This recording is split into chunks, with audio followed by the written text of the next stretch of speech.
Welcome back, everybody, to yet another From Screen to Shelf review. I am Chase, aka Mr. Wallet Bully Extraordinaire, here to talk to you about what might possibly be year to date, the limited edition of the year. Stay tuned for more details.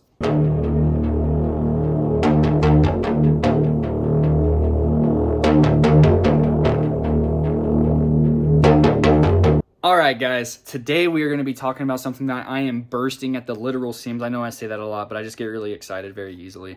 So I'm bursting at the seams to talk about the second sight set of Possessor. What an absolute beauty right here. So first and foremost, we're going to go over there to the unboxing booth. We're going to strip it down, take a look at the insides, the whole 9 yards, dissect what is in this absolutely gorgeous box set. Then we're going to come back here, analyze the contents that are in it, and break it down from the video quality to the sound quality to the special features. As always, I'm a huge special features person. So let's go ahead and head on over there and then come back over here and dissect it.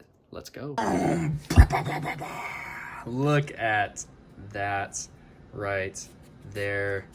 Go ahead and get that off. Go ahead and put that in there for the people that want to take a look at that super quick, which we'll go over all of that later on. This is just for the unboxing. Go ahead, let you guys pause on that. Take a look at the back of this. My gosh, look at that. Second sight killing it yet again.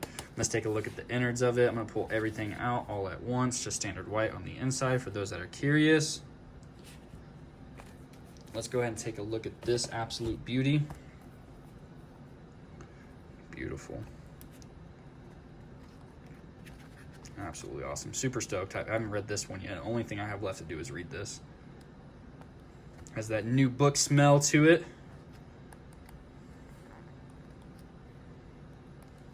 Oh, that's cool.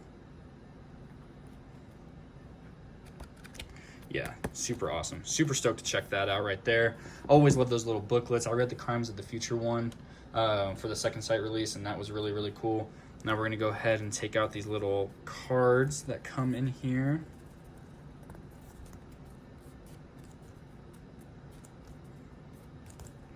If it'll work with me. Super stoked to show you guys this stuff.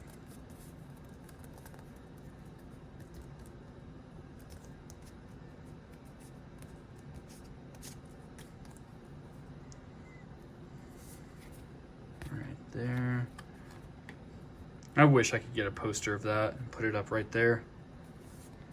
Super freaking awesome. So that way I don't get them out of mix.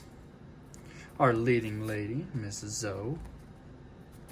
Really nice. So nice. And then this guy right here.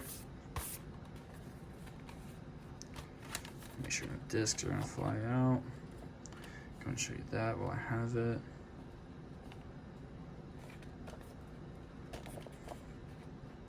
Freaking killer. Absolutely knocked it out of the park with this, guys. That's going to just conclude just the unboxing aspect. We're going to go back right over there, and we're going to go ahead and dissect the rest of the set, from the video to the special features to everything else in between. Let's get to it. All right, guys, what a gorgeous set, like I said over there. So let's go ahead and dive into the movie itself. So whenever it comes to the movie itself, it does come with a Blu-ray that is region B locked. I don't believe it is region free. I didn't try it because all the special features are on the 4K disc. I only popped in the 4K disc. So it is a director's approved UHD and Dolby Vision restoration. I don't know why that was so hard to say, by director Brandon Cronenberg. So that one's going to probably be the thing I talk about the longest, because it looked absolutely stunning, to the point like it's probably been about a good 6-7 months, maybe less than that, since I've popped in. Let me just go ahead and grab it real quick, since I've watched this one. So this one right here is courtesy of Neon themselves, who was the publisher for the movie. Neon has become a lot more prevalent in like the horror genre and everything like that. So I was kind of comparing the two in my head while I was watching it. The beginning does look very, very, very, not grainy, but staticky, I guess is the better way of saying it. And it was a little bit off-putting until, you know, after about 5 minutes, maybe even way less. I just remember there being a scene that stuck out to me whenever it focuses on the first lead lady that, or primary lady that you're introduced to in the movie, whenever all that stuff's going down. And again, trying to be as spoiler-free as possible, because I think this is a great movie to go in blind. So it just looked very staticky to me. So I did pop in that disc, and it looked pretty much the same on that part. Maybe a little bit less quality, but as soon as it opens up and then she's in like the whole hall and everything like that, it looks absolutely gorgeous. Now to preface, before I dissect the second sight one, there weren't any absolutely incredible differences between the Neon release and the second sight release. So I wanted to go ahead and talk about that super quickly and get that out of the way, because I know a lot of people tuning in are going to have questions about that. So let's go ahead and move past that. There's not a whole lot of differences, but the second sight edition is brighter to me. I did not pull up stats. I was just so engrossed into the experience. I don't know if it has higher bit rates, anything like that. I've said it many times before. I'm here to watch the movie, not care about stats really. I do care about if it's a better transfer and everything like that, but to just my eye test, it definitely was better, but not by, you need to go out and get this. But there is different reasons why you need to get out and get this, and we're going to get past that here in a moment after I dissect a little bit more of the video. So the part whenever she's possessing, essentially, right? Whenever our lead actress is possessing the guy that's the target for this point, and, you know, one of the most famous scenes where, you know, you have like this whole warped hallucination, this transitionary period, and you have like skin melting and stuff like that. That was entirely done practical, and it looks absolutely stunning. That's the part that really stuck out to me. It looks already really good on the Neon release. The Neon release is actually really solid.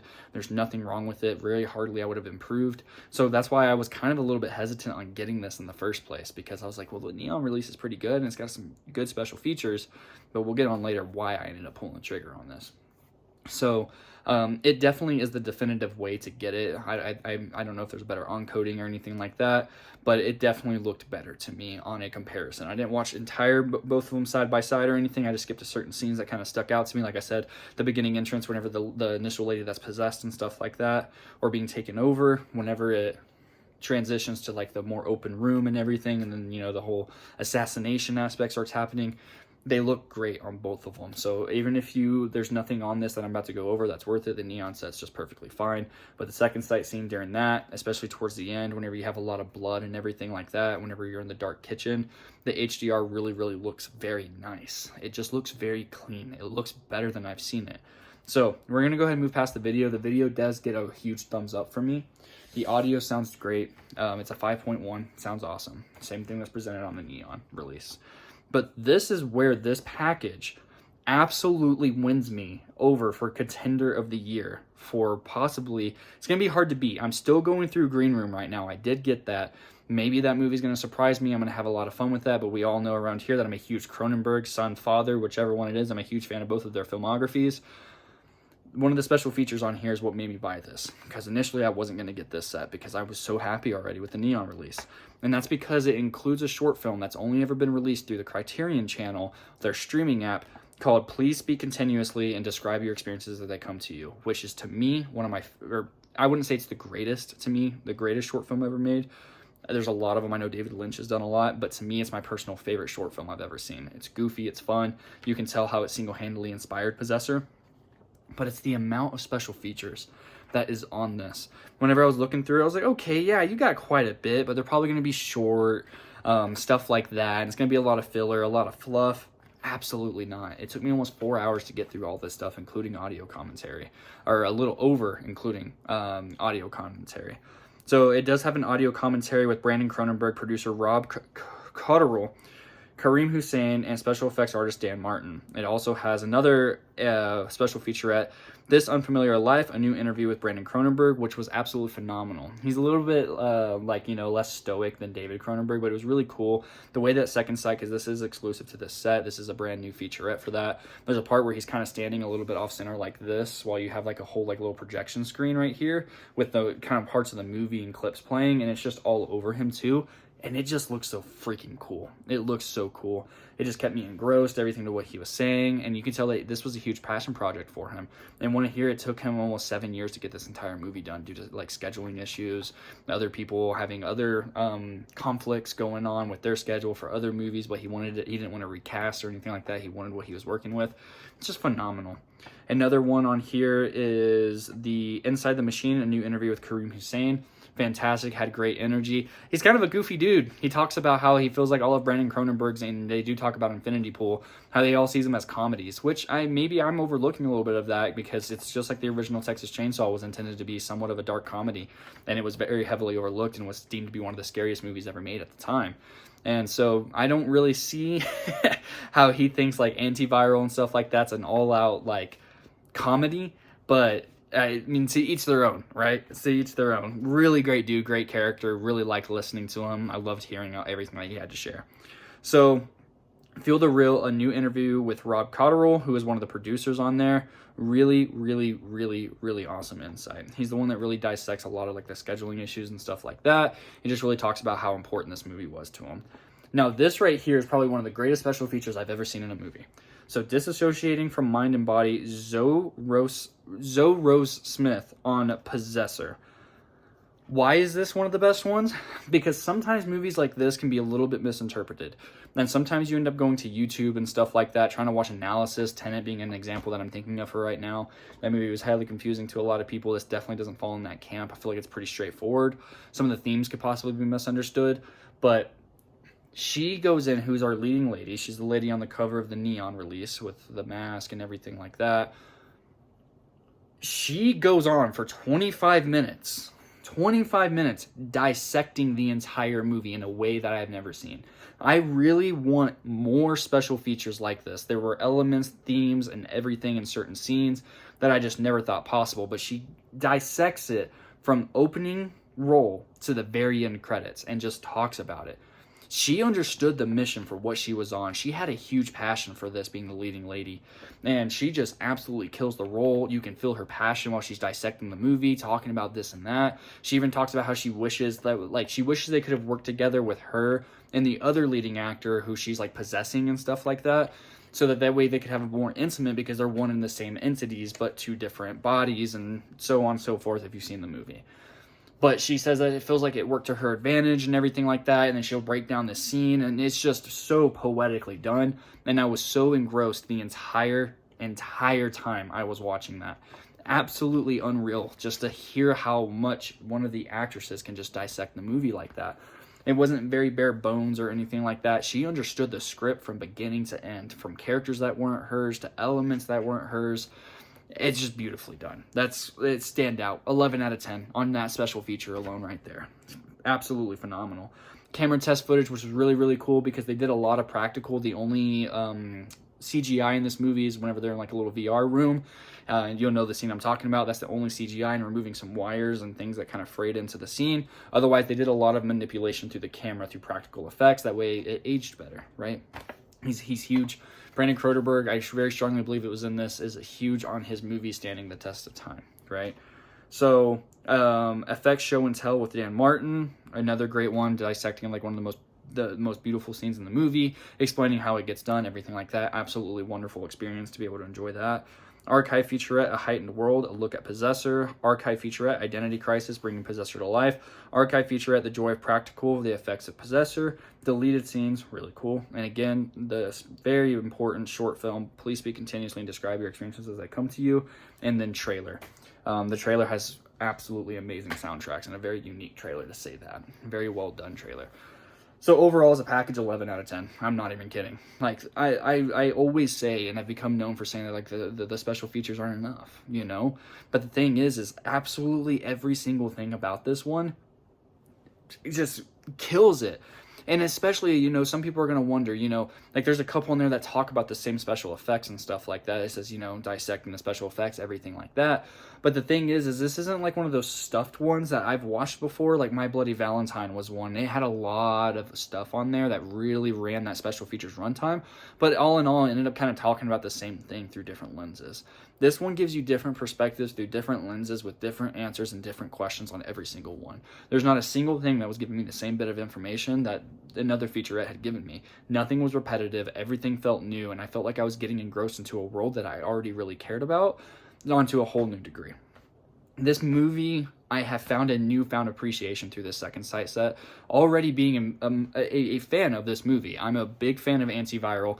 This movie I know is his most popular one. I did kind of think Infinity Pool was my favorite movie of his, but through all the special features, everything, spending so much time with this over the last couple of days, I'm really kind of hard-pressed to really find a favorite Brandon Cronenberg movie right now. I really think all three of them are phenomenal. All three of them need to get shown more love, even though Possessor is one of his most popular and most prevalent movies that he has. It's absolutely stellar from front to back. I'm going to give the movie a 9 out of 10, and again, the entire package an 11 out of 10. I cannot brag on this package enough. If you are a collector, what I showed you over there on the unboxing table, everything about it, the box just has like this nice brown to it. It just shines in the right light and everything. It looks so good. This is up there, like, it's my Texas Chainsaw Massacre box set is my favorite one. Again, if you've been around for a while, you know it has some sentimentality because I have it signed. So this is right next to that. I really hope I get to meet Brandon Cronenberg. Keep getting them confused. I really hope I get to meet Brandon Cronenberg and get this signed, and it's going to sit right there next to Texas Chainsaw Massacre. And Second Sight always kills the game. Vinegar Syndrome used to be my absolute favorite, and there's no shade, there's no reason really for Vinegar Syndrome to get knocked down. They're just as good of a company, but the quality, especially for what you get, your money's worth. This is a true collector's edition, and Second Sight shows a lot of love to the people that they're making these movies for. They understand that the movie that they're putting out might be to a very specific audience. The movie that they're putting out needs to be shown a lot of love for the specific collectors that are going after this specific movie. They understand the assignment, they understand the mission, and they understand the objective. They understand absolutely everything that they're doing, and they have never had a miss that I've gotten in my hands. I'm missing a couple, I believe Drive and The Witch are two that I don't have, but otherwise I should have almost every single one that they've done, except Dog Soldiers, because I did get that from Scream Factory instead. But absolutely stellar work. Absolutely stellar work, and I'm stoked to see what they do for the rest of the year. It's going to be really hard to top this unless they come out with a bigger title through their catalog, but again, I have not enough good things to say about this. You need to pick this up before it sells out if you are even mildly interested and you are a Possessor, David, or Brandon Cronenberg fan, because the apple doesn't fall far from the tree. So definitely get this, even if you don't care about what I showed you over there on the unboxing table. Then just get the standard edition. I believe it runs like $27 imported or whatever it is. You know, might be able to get it through Diabolic, whatever the case may be. But whatever the case may be, it absolutely needs to be on your shelf if you're even the most mild a fan of this movie. It needs to be on your shelf. It's a must-have. Again, thank you guys so much for tuning into a very special episode of this. I was so excited once I opened it and I saw how beautiful it looked and I saw all the contents in it. Once I digested it all, I just knew I had to talk about it. So sorry this one ran a little bit longer. You know, it's Cronenberg, so you kind of figure that whenever you saw my name, my face, and the thumbnail on there. So thank you guys so much for sticking around. Stay tuned for my Green Room review that will be dropping pretty soon once I get through that entire set, because I did order both of them. Please make sure to comment, like, subscribe. Let me know if you got it. Let me know if you're interested. Let me know if there's any questions you have about it, since I do have it in hand. Maybe something I didn't cover well enough. I know I kind of skipped over like the quality of it because it's not that much different. It's really the special features that make this an exciting package, the package itself, and the love that Second Sight has shown this. Stay tuned, everybody, for more great From Screen to Shelf content. Until next time, see you guys later.